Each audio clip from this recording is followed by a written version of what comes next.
PM મોદીના dream પ્રોજેક્ટમાં અયોધ્યા મંદિરનું નિર્માણ ઘણું જ મહત્વનું છે. અયોધ્યા મંદિરના નિર્માણની હાલ તો છેલ્લી ઘડીની જોરદાર તૈયારીઓ ચાલી રહી છે. જ્યારે કોઈ મોટું નિર્માણ થાય ત્યારે અનેક રીત સાધન સંપન્ન કરાય છે.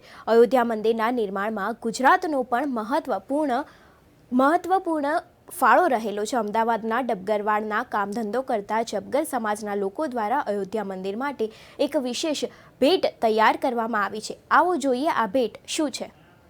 તો હાલ ન્યૂઝ ફોર ઇન્ડિયાની ટીમ આવી ગઈ છે ડબગરવાડમાં. જી હા, દરિયાપુરમાં ડબગરવાડ આવેલો છે અને ઘણા વર્ષો જૂનો આ ડબગરવાડ છે. હું અત્યારે બહાર ઊભો છું ભોગીલાલ મગનલાલ એન્ડ સન્સની. આ ભોગીલાલ મગનલાલ એન્ડ સન્સ જે છે તે ખાસ જો તેની વાત કરવામાં આવે તો વિવિધ પ્રકારના ઇન્સ્ટ્રુમેન્ટ બનાવવા માટે જાણીતી છે. બહુ વર્ષો જૂની પેઢી છે, પરંતુ નગારા પણ તેની સ્પેશિયાલિટી છે. ઘણા બધા મંદિરોમાં તેમને ત્યાંથી બનેલા નગારા પહોંચાડવામાં આવ્યા છે, પરંતુ આજે તેમણે કંઈક ખાસ બનાવ્યું છે. આ શું ખાસ બનાવ્યું છે તે આવો જોઈએ.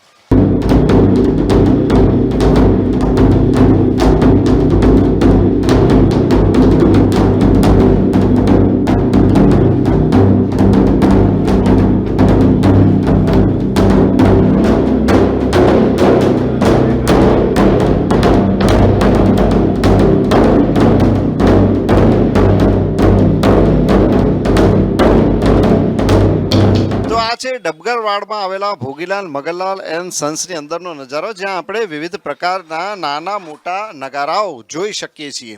અહીંયા આપણે જોઈ શકીએ છીએ કે નગારા છે, તેની સાથે સાથે અહીંયા આ બાજુ જો જોઈએ તો વિવિધ પ્રકારના ગિટાર પણ મૂકવામાં આવ્યા છે. પરંતુ મેં જે તમને વાત કરી તે કંઈક ખાસ છે. એ ખાસ આ રૂમમાં મને જોવા મળી રહ્યું છે, અને આ ખાસ જો વસ્તુ છે તો તે ભોગીલાલ સન્સની છે. તે છે આ નગારું. જી હા, આ નગારું ખૂબ જ સ્પેશિયલ છે, કોઈ સામાન્ય નગારું નથી.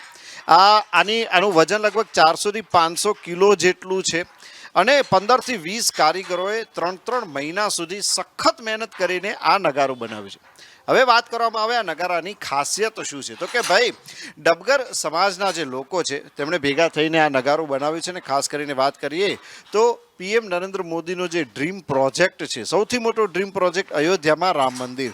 આ રામ મંદિરમાં આ નગારું અમદાવાદના ડબગરવાડના સમાજના જે લોકો છે તેમના દ્વારા ભેટ આપવામાં આવવાનું છે.